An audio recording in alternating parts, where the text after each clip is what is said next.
नमस्कार, आप देख रहे हैं भारत प्राइम 24। मैं हूं आपके साथ अब्दुल करीम। आप सभी का बहुत बहुत स्वागत है हमारे खास कार्यक्रम हमारा सवाल आपका जवाब में। जैसा कि आप सब जानते हैं और आप सब ने अभी तक देखा कि हमने अपने जितने भी एपिसोड किए हैं अपने इस कार्यक्रम में, उन एपिसोड में आपने कई मेहमानों को सुना। उसमें आपने प्रशासनिक अधिकारियों को सुना, तमाम सोशल वर्कर को आपने सुना और तमाम नेताओं को आपने सुना। और ये जो सिलसिला है लगातार हमारा सिलसिला जारी है। हर रोज आपको हम नए नए किरदार से मिलवाते हैं। और अपने इस कार्यक्रम में आज हम हमारे साथ मौजूद हैं पॉलिटिकल जस्टिस पार्टी के राष्ट्रीय अध्यक्ष राजेश कुमार सिद्धार्थ जी। जी हाँ, राजेश कुमार सिद्धार्थ जी के बारे में मैं संक्षेप में आपको जरा बता दूं कि पहले आप बीएसपी में थे, उसके बाद आपने 2020 में नई पार्टी का गठन किया पॉलिटिकल जस्टिस पार्टी के नाम से। उसके बाद आप लगातार अपनी पार्टी को पूरे देश में फैलाने का प्रयास कर रहे हैं। सर, बहुत बहुत स्वागत है आपका भारत प्राइम 24। धन्यवाद। राजेश जी, जैसे कि हमारे इस कार्यक्रम में जितने भी मेहमान आते हैं तो हमारा पहला सवाल उनसे यही होता है, चाहे वो नेता हो, चाहे वो प्रशासनिक अधिकारी हो या फिर सोशल वर्कर हो, थोड़ा अपने बारे में लोगों को आप बताइए, दर्शकों को बताइए कि आपका जो पूरा ये पॉलिटिकल सफर रहा है वो कैसा रहा है। थोड़ा अपने बारे में हमारे दर्शकों को बताइए। देखिए, वैसे तो मैं बेसिकली लखीमपुर डिस्ट्रिक्ट का रहने वाला हूँ और लखीमपुर कीरी में एक विलेज पड़ता है सिसोरा नासिर। जी हाँ, वहाँ का मैं मूलतः निवासी हूँ। और 8th क्लास तक जो हमारी शिक्षा थी वो हमारे गांव में ही संपन्न हुई। उसके बाद में 9th क्लास में जब मैं आया तो 9th क्लास में हमारे फादर ने मेरा एडमिशन जो है वो लखनऊ में करा दिया था। वहाँ से मैंने इंटर किया, आरडीएस इंटर कॉलेज से ग्रेजुएशन किया। जो कि गांव में मैं रहता था और जिस दबे कुचले शोषित पीड़ित समाज से मैं बिलोंग करता हूँ, उनकी जब स्थिति में देखता था गांव में, तो हमेशा एक दिमाग में बात चला करती थी कि किसी न किसी तरीके से ऐसा कोई काम किया जाए जो हमारा समाज, हमारे लोग, शोषित पीड़ित वंचित समाज के लोग जो इस तरह से तरह तरह की जात के नाम पर प्रताड़ित किया जाता, उनको आर्थिक स्थिति उनकी इतनी ज़्यादा खराब थी कि वो 2 जून की रोटी भी नहीं अपने बच्चों को खिला सकते थे। तो एक दिमाग में हमारे चला करता था कि क्या ऐसा काम किया जाए कि इनका हम कल्याण कर सकें। तो मैंने सोचा कि अब सर्विस में जाएंगे तो 1 क्लास के अगर अधिकारी भी बन जाएंगे या इंजीनियर बन जाएंगे, कुछ भी बन जाएंगे, तो केवल हमारा एक क्राइटेरिया निश्चित हो जाएगा। उस क्राइटेरिया से हम बाहर फिर नहीं निकल सकते हैं और निश्चित तौर पे हम अपने परिवार का ही पालन पोषण कर सकते हैं। बिल्कुल। तो फिर दिमाग में बात आई कि पॉलिटिशियन बनेंगे, अगर राजनीति क्षेत्र में हम जाते हैं तो राजनीति क्षेत्र एक बहुत बड़ा प्लेटफार्म है। तो उस प्लेटफार्म के माध्यम से हम अपना और जो अपने समाज के लोग हैं, जो अपने दबे कुचले शोषित पीड़ित वंचित समाज के लोग हैं, SC ST OBC और माइनॉरिटी समाज के लोग हैं, उनका हम कल्याण कर सकते हैं। क्योंकि हमारी सोच जो थी वो हमेशा अम्बेडकरवादी सोच रही है। बाबा साहब को मैंने बहुत पढ़ा, बाबा साहब के विषय में अध्ययन किया। अब ये विचार आया कि राजनीति में जाएंगे तो किस दल में जाएंगे। तो उस समय जो है बहुजन समाज पार्टी का पूरे प्रदेश के अंदर परचम लहरा था और मुझे लगा कि अम्बेडकरवादी सोच और विचारधारा की पार्टी बहुजन समाज पार्टी है। तो हमने सन 1999 बीएसपी की सदस्यता ग्रहण की। सन 2000 में हम अपने लोकल का जो विधानसभा कमेटी था उसका मैं पदाधिकारी बना। 2002 जब आया, जब उस समय विधानसभा का चुनाव होने वाला था 2002 में, तो 2002 में फिर हम डिस्ट्रिक्ट में कमेटी में पदाधिकारी बने। फिर उसके बाद धीरे धीरे सिलसिला चलता रहा। 2005 में हमको दिल्ली में पार्टी की मुखिया आदरणीय बहन कुंवारी मायावती जी ने मुझे बुलाया और बुला के जो है पार्टी का 89 रिजर्व सीटें थीं उस समय उत्तर प्रदेश के अंदर, और उनको मुझे प्रभारी बना दिया। 2007 तक हम लगातार पार्टी में काम करते रहे। सरकार बनी। जब सरकार बनी तो उसके बाद में फिर हम, क्योंकि जो लोग हमसे जुड़े हुए थे उनकी जिज्ञासाएं भी हमसे बढ़ गई। जब हमने वोट दिलाए, जिज्ञासाएं बढ़ी कि कम से कम अब हमारा जो है कल्याण होगा। तो स्वाभाविक रूप से जब आदमी किसी न किसी सरकारी पद पे होता है तभी उसका कल्याण कर सकता है।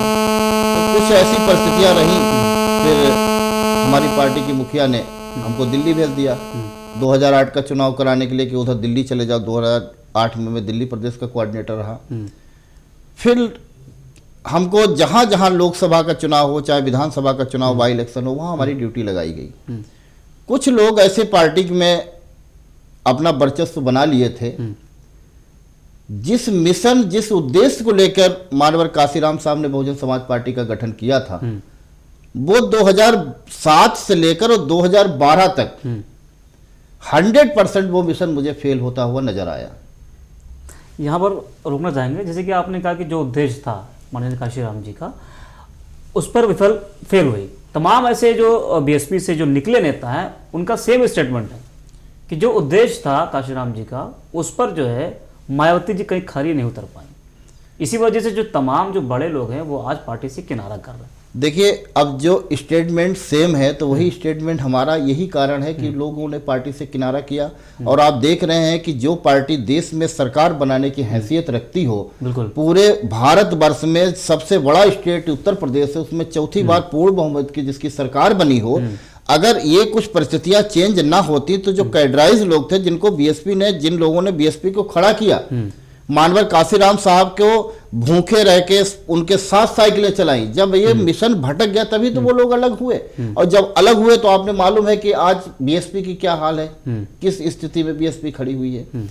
अब जैसे कहीं कहीं लोग सवाल हमसे ये करते हैं कि बीएसपी, चूंकि अंबेडकरवादी विचारधारा की पार्टी बीएसपी है, मैं पंजाब में गया था दौरे पे, पंजाब में भी मेरा संगठन है, तो वहां पे एक पत्रकार ने मुझसे सवाल किया था कि बीएसपी जब बनी है ऑलरेडी अंबेडकरवादी पार्टी, तो आपको फिर जो है पॉलिटिकल जस्टिस पार्टी बनाने की जरूरत क्यों पड़ी।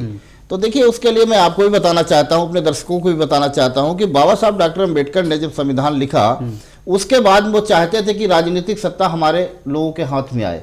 तो बाबा साहब डॉक्टर अंबेडकर ने एक आरपीआई का गठन किया था, रिपब्लिकन पार्टी ऑफ इंडिया। ये बाबा साहब डॉक्टर अंबेडकर की पार्टी थी।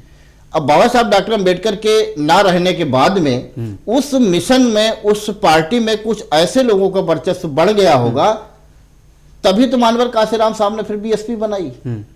तो देखिए, स्टेटमेंट तो सबका लगभग एक जैसा है, स्टेटमेंट तो एक जैसा रहता ही है, और यही कारण है कि आज जो बसपा का कैडर वोट था वो भी कहीं न कहीं भटका हुआ है, भटक गया है। लेकिन जैसा आपने कहा कि कई बड़ी जिम्मेदारी आपको सौंपी गई, बीएसपी में पार्टी ने आपको बड़ी जिम्मेदारियां सौंपी, यहाँ से लेकर दिल्ली तक, और कई सालों तक आप पार्टी के साथ बने रहे। क्या कमियां देखा आपने, क्या देखा आपने कि आपको लगा कि हाँ, हमको यहाँ से हटकर हमको एक नया दल बनाना चाहिए?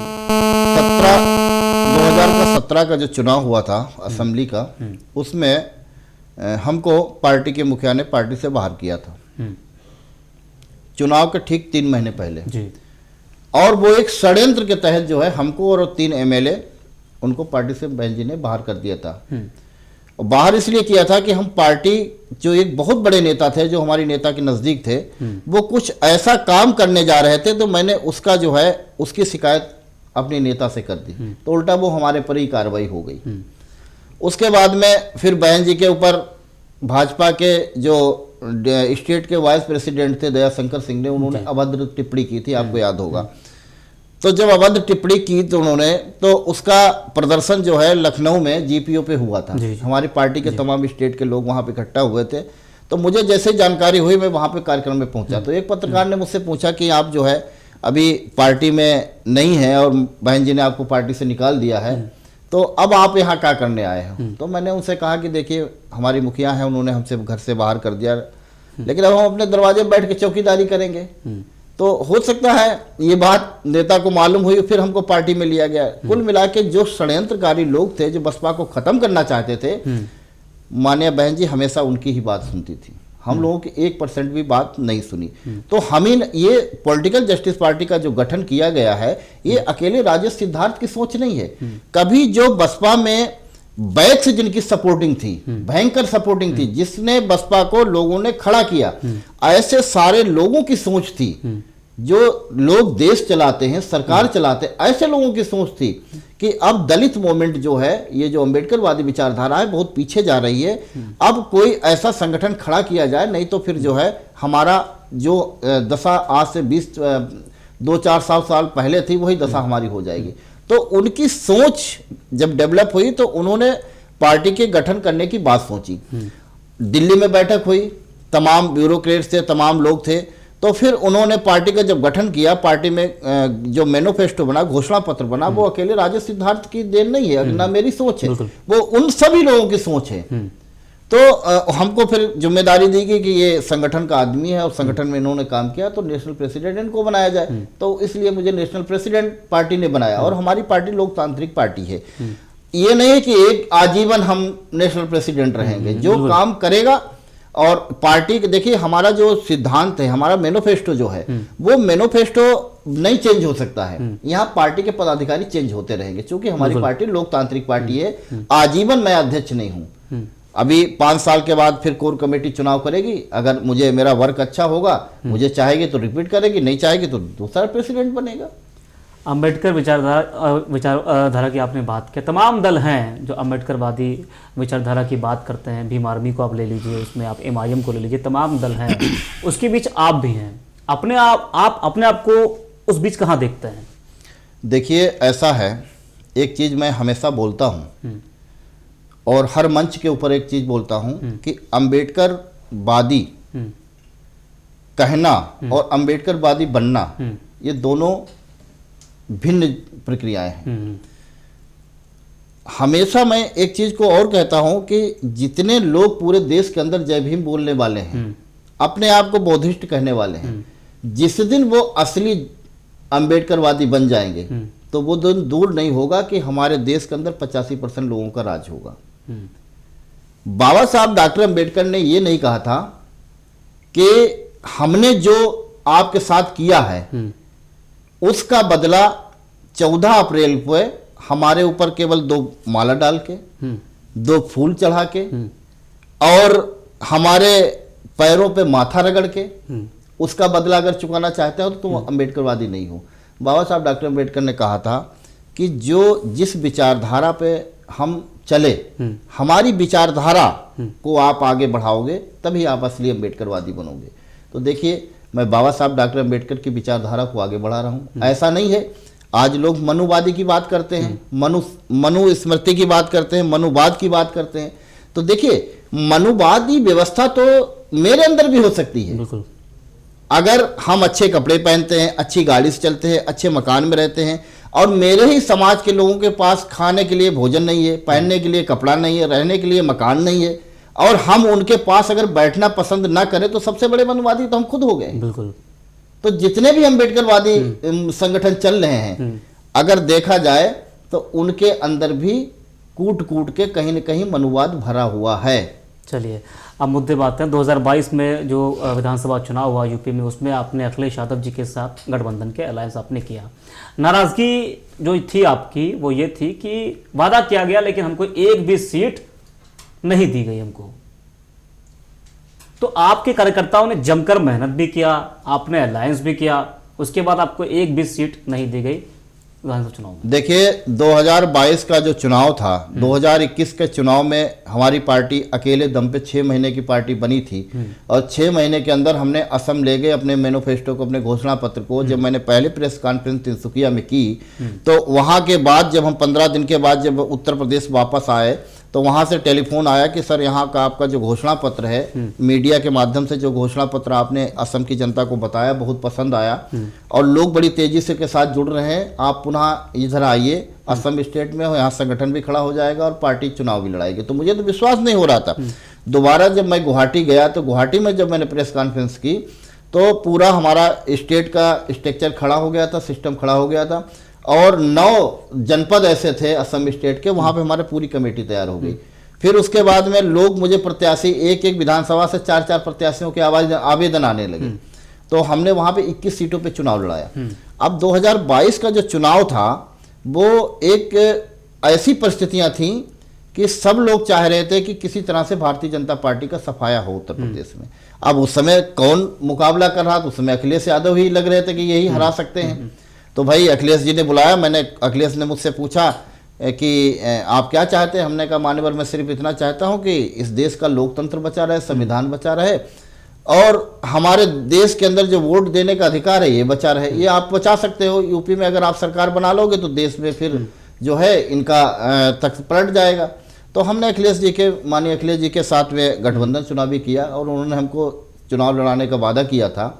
जब लास्ट मोमेंट तक मैं उनका इंतजार करता रहा, उन्होंने हमको नहीं एक सीटें दी, एक भी सीट नहीं दी।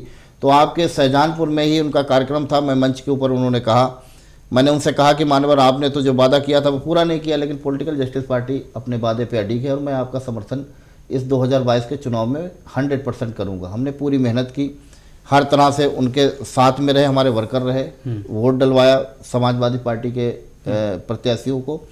अब चूंकि परिस्थितियां ऐसी हैं, अब 2024 का चुनाव है, पार्टी बनाई हमने चुनाव लड़ने के लिए पार्टी बनाई है। पार्टी का गठन ऐसा नहीं कि किसी के समर्थन करने के लिए, किसी को विलय करने के लिए पार्टी बनाई।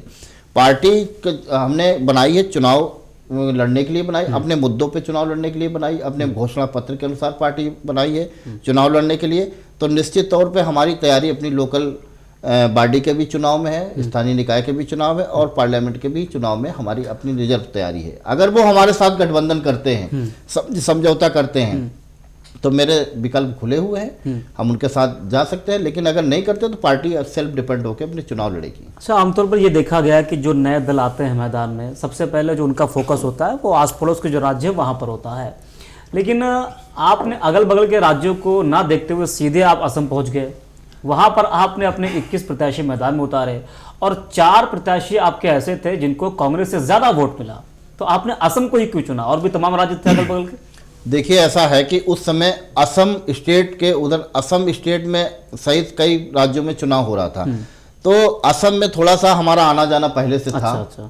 और वहाँ पे हमें लोग जानते थे।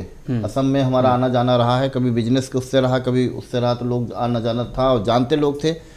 और असम स्टेट मुझे ऐसा स्टेट लगा कि जहाँ पे मुझे लगता था कि वास्तव में यहाँ पे एक तो देखिए, मैंने असम के स्टेट के अंदर एक चीज़ देखी, वहाँ पे डिटेंशन सेंटर बना हुआ है। तो वहाँ कई लाख लोगों की ज़िंदगी नरक हो चुकी है बिल्कुल। तो वहाँ की परिस्थितियों, भौगोलिक स्थिति को देखा तो असम को मैंने चुना और असम को हमें रिस्पांस भी मिला। अभी तो आप ये समझ लीजिए कि अभी वहाँ चुनाव हुआ था लोकल बॉडी का, तो हमारे मात्र 150 से 2 चेयरमैन जीतते जीतते बच गए। और लोकसभा का 100% मैं वहाँ पे चुनाव लड़ाऊंगा, अपने बलबूते लड़ाऊंगा। नहीं, किसी का आप अलायंस किसी के साथ में जाएंगे कि या फिर आप नहीं? अभी देखिए, ऐसा ना कि जो हमारी पार्टी के मैनिफेस्टो को विचारधारा जिस पार्टी से हमारी मिलेगी, हम उसके साथ जाने को तैयार हैं, ऐसी बात नहीं। लेकिन चूंकि अभी अपने बलबूते हम चुनाव की बीजेपी के साथ जाएंगे आप? नहीं, बीजेपी के साथ तो कभी नहीं जाएंगे। बीजेपी की विचारधारा, जिस तरह की बीजेपी की विचारधारा चल रही है, ये पूरे देश को मालूम है। बीजेपी के साथ नहीं जाएंगे। बीजेपी के अलावा और कोई अगर दल जो हमारी विचारधारा से मेल खाता होगा तो उसके साथ हम जाने के लिए तैयार हैं। 9 राज्यों में अभी चुनाव होने वाले हैं इसी साल में। तो क्या आपकी जो पार्टी है वो इन 9 राज्यों में चुनाव? राजस्थान में हमारी तैयारी चल रही है। राजस्थान में हमारी तैयारी चल रही है। और चूंकि अभी आप देखिए 2 साल हुए पार्टी का गठन हुए, अब धीरे धीरे चूंकि हमारे पास न मनी है न मीडिया है। अब आप जैसे भाई लोग मीडिया के बैठ के हैं तो लगभग न मनी है, न मीडिया है, न माफिया है। तो हम धीरे धीरे गरीब जनता से 2-2, 4-4 रुपए लेकर उसी से पार्टी का काम चलाते हैं और निश्चित तौर पर जनता का सहयोग हमें मिल रहा है। स्वामी प्रसाद मौर्य बहुत सुर्खियों में इस टाइम है, रामचरितमानस को लेकर कुछ चौपाइयां हटाने की बात कर रहे हैं, आप उनका समर्थन कर दिया है? देखिए, ऐसा है, रामचरितमानस के इस समय चर्चा पूरे देश के अंदर चल रही है। हमें तो ऐसा लग रहा है कि ये कहीं न कहीं षड्यंत्र है, क्योंकि मोहन भागवत ने भी समर्थन किया। ये भी आपको मालूम है, मोहन भागवत ने कहा कि जातियां जो हैं वो पंडितों ने बनाई। तो हमें तो ऐसा षड्यंत्र लग रहा है कि लोकसभा का चुनाव सर के ऊपर है, बिल्कुल लोकल बॉडी का चुनाव यूपी में सर के ऊपर है। तो जनता का ध्यान भटकाने के लिए ना रोजगार की बात करो, ना क्राइम रोकने की बात करो, ना विकास की बात करो, ना महंगाई की बात करो। अब जनता उलझ गई है रामचरितमानस में, पूरी तरीके से उलझ गई है। अब जहां डिबेट खोलो तो देखो रामचरितमानस पर डिबेट हो रही है। हाँ, जरूर स्वामी प्रसाद मौर्य ने जो बात कही उसका मैंने समर्थन इसलिए किया कि स्वामी प्रसाद मौर्य ने ये कहा कि उस ग्रंथ में जो ऐसी चौपाई लिखी हुई हैं, ऐसे दोहे लिखे हुए हैं जो इंसानियत और मानवता को कलंकित करते हैं, उन दोहों को हटा दिया जाए। ये केवल मांग उन्होंने की। अब इसका पूरा प्रोपोगंडा जो है बीजेपी ने खड़ा कर दिया है। अभी आप अगर देखना चाहें तो मैं एक वीडियो दिखाऊं बाबा बागेश्वर का।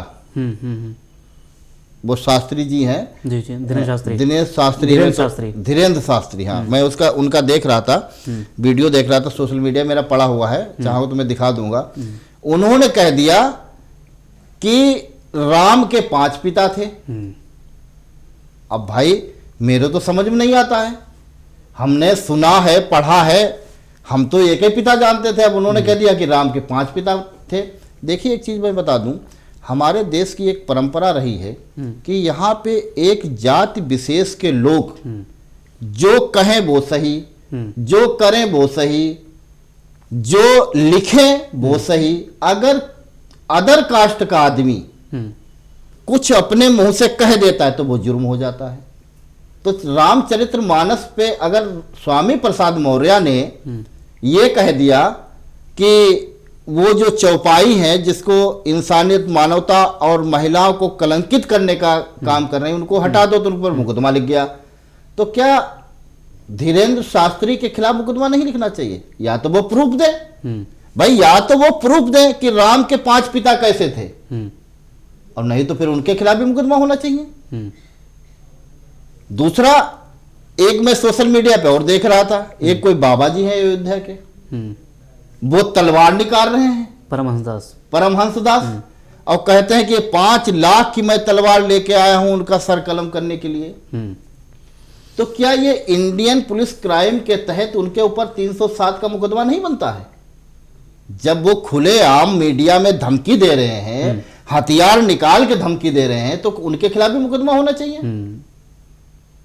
स्वामी प्रसाद मौर्य के खिलाफ इसलिए मुकदमा कर दिया कि वो बैकवर्ड समाज के लोग, वो बैकवर्ड से आते हैं, बीजेपी से किनारा कर चुके हैं। अब बीजेपी से किनारा तो वो कर ही चुके हैं, और बीजेपी उनसे खिसियाती है, इसलिए उनके ऊपर मुकदमा कर दिया गया। अगर भाई आप देखिए, अगर वीडियो ना होगा तो मैं भेज दूंगा आपके पास, आप देखिए उस पर वाकायदा परमहंस दास जो है इसे तलवार निकालते हैं और कहते हैं कि ये 5 लाख की मैं तलवार लाया हूं सर कलम करने के लिए। तो क्या ये क्राइम नहीं है? किसी को तुम धमकी दे रहे हो खुलेआम। अरे ठीक है, स्वामी प्रसाद मौर्य ने अगर कानून की नजरों में गलत किया तो कानून उनको सजा देगी। बिल्कुल। आप कौन होते हैं सजा देने वाले? एक मैं बयान सुना था आपका, वो शायद 2022 में आपने बयान दिया था, किसी चैनल को दिया था आपने, उसमें आपने कहा था कि इस देश को बचाना है, भारत को गुलाम होने से बचाना है। तो क्या लगता है कि भारत अभी भी गुलाम है? निश्चित तौर पे गुलाम है। किसका गुलाम? भारत के ही निवासियों का भारत गुलाम है। यही बात बाबा साहब डॉक्टर अंबेडकर ने सन 1931 में अंग्रेजों से कही थी कि तुम हमारा देश आजाद करके जा रहे हो, लेकिन अगर वास्तव में आपको आजादी दिलाना है तो यहाँ के रहने वाले लोग जो 85% लोग हैं, जो यहाँ के लोग गुलाम बने हुए, उनसे आजादी दिला के जाओ। आपको मालूम है गुलाम किस तरह की आप गुलामी की बात करते हो? यहाँ पे 85% जो समाज के लोग हैं, बाबा साहब डॉक्टर अंबेडकर ने अगर संविधान ना लिखा होता और इस देश में संविधान लागू ना हुआ होता तो आज भी हम गुलाम बने थे। अपने ही देश के निवासियों के हम गुलाम बने थे। अब फिर वही बात कि तुम जो कर रहे हो वो ठीक है और हमारे जो लोग कर रहे हैं वो गलत है। अभी आपने सुना होगा कि जब इन्हें स्वामी प्रसाद मौर्य जी ने अपना वक्तव्य दिया, तमाम लोग उस पर टिप्पणी करने लगे। कोई कहने लगा, ये परमहंसी कहने रहे थे कि भगवान राम ने तो सेवरी के जूठे बेर खाए थे, कह रहे थे। आपको मालूम होगा कि भगवान राम ने सेवरी के जूठे बेर खाए थे। मैं तो कहता हूं भैया ठीक है, भगवान राम, मैं उनका विरोध नहीं करता हूं। भगवान तो सबके होते हैं ना, पूरे संसार ही भगवान होते हैं, तुम्हारे ही थोड़े ना भगवान है। अगर उन्होंने सेवरी के जूठे बेर खाए तो उन्होंने ये संदेश दिया कि इस पृथ्वी के ऊपर जो भी मनुष्य है वो सब बराबर है। यही तो संदेश दिया। आज और राम के भक्त आज क्या कर रहे हैं? राम के भक्त तो अगर कोई दलित घोड़े पे चढ़ के जा रहा है तो उसको पकड़ के नीचे बारात नहीं चढ़ने दे रहे। कोई दलित अगर मूछ रख रहा है तो उसकी मूछें मुड़वाई जा रही हैं। कोई दलित अगर मंदिर में प्रवेश कर रहा है तो उसको पीटा जा रहा है। कोई दलित का बच्चा अगर घड़ा छू रहा है तो उसको पीट पीट के मार दिया जाता है। तो मैं तो कहता हूं कि जो राम के भक्त बने हुए, जो उनके वंशज अपने आप को कहलाते हैं, यही राम को 1% नहीं मानते। अगर ये मानते तो इस देश के अंदर अमन चैन की वातावरण लागू होता। तो वो तो कहते हैं कि हमसे ज़्यादा राम को मानने वाला कोई है ही नहीं, ना कोई था। हमने राम मंदिर बनवा दिया, 2024 में उसका इनॉग्रेशन होगा, लोग दर्शन कर पाएंगे 2024 में। आप रामायण पढ़े हो? नहीं पढ़े हो? नहीं। पढ़ना जाके मैं बता दूं एक चीज़। बिल्कुल। देखिए, मर्यादा पुरुषोत्तम राम की मर्यादा बचाने वाला मालूम कौन है? महर्षि वाल्मीकि। जब सीता जी का इन्होंने परित्याग किया था, तो सीता जी किसी के ऊपर विश्वास नहीं किया। महर्षि वाल्मीकि कुटिया पे गई और वहां उन्होंने आश्रय लिया। उस समय वो प्रेग्नेंट थी, जैसा कि शास्त्रों में लिखा है। वहीं उनके बच्चों का जन्म हुआ। और धनुष विद्या में महर्षि वाल्मीकि ने उन छोटे छोटे बालक लब और कुश तो वहीं पैदा हुए थे, लब सीता जी के यहाँ से पैदा हुए थे। तो दोनों बच्चों को इतना ज्यादा धनुष विद्या में निपुण कर दिया कि राम और लक्ष्मण जैसा भी योद्धा उनके सामने नतमस्तक हो गए। तो आप बताइए, मर्यादा किसने बचाई? महर्षि वाल्मीकि ने। बचाई नहीं बचाई? आज पूरे देश के अंदर रामनवमी और दशहरा तो बड़े हर्षोल्लास के साथ मनाया जाता है, लेकिन जब वाल्मीकि प्रकट उत्सव होता है तो उस दिन वही सफाई कर्मचारी जो नाली खींचते हैं, गटर साफ करते हैं, वही सफाई कर्मचारी वाल्मीकि समाज को अपना आराध्य देवता भगवान मानते हैं, वही केवल प्रकट उत्सव मनाते हैं। ये लोग कोई मनाते हैं? ये नहीं मनाते हैं। और इनको तो जो भगवान राम का जिसने मर्यादा बचाई, वो समाज आज 7-8 हजार रुपए पे गटर में घुस के गंदगी साफ कर रहा है। तो उसके लिए तो कुछ ऐसी व्यवस्था सरकार को करनी चाहिए ना। आज तो राम के भक्तों की सरकार है, उनके लिए ऐसी व्यवस्था कर देनी चाहिए कि 7,006 वो तो सर्वमान्य है, वो असली हिंदू हैं, तो उनको तो ऐसी व्यवस्था करनी चाहिए। अयोध्या में राम मंदिर बन सकता है, तो क्या महर्षि वाल्मीकि मंदिर नहीं बन सकता है? बन सकता है। लेकिन देखिए, इनकी ये केवल साजिश है। ये कहते कुछ है, करते कुछ है। ये केवल राम के नाम को भुना के शासन सत्ता हासिल करते हैं। ना इनसे राम से कोई मतलब है, ना रहीम से कोई मतलब है। इनको अपनी कुर्सी से केवल मतलब है।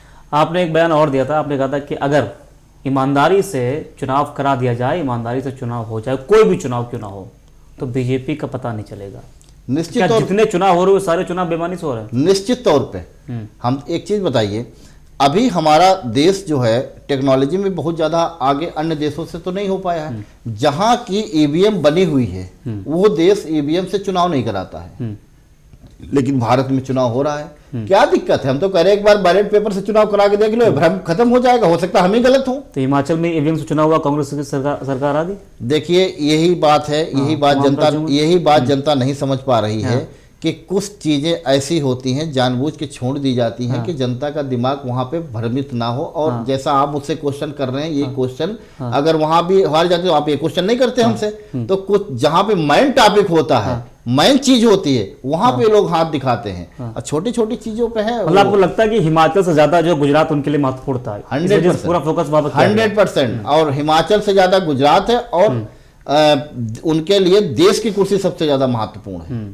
तो मेरा तो मांग है, हम मांग करते हैं कि बैलेट पेपर से चुनाव करा दिया जाए, तो सब दूध का दूध पानी का पानी हो जाएगा, मालूम हो जाएगा क्या हो रहा है। चलिए सर, बहुत बहुत धन्यवाद आपका जुड़ने के लिए हमारे साथ। तो ये थे राजेश कुमार सिद्धार्थ जी, जिनको आपने सुना, पॉलिटिकल जस्टिस पार्टी के ये राष्ट्रीय अध्यक्ष हैं, और तमाम सवालों के बेबाकी से इन्होंने जवाब दिए। और आगे अपने अगले कार्यक्रम में आपको हम मिलवाएंगे एक नए किरदार से। जब तक आप बने रहिए भारत प्राइम 24 के साथ। धन्यवाद आपका। Thank you.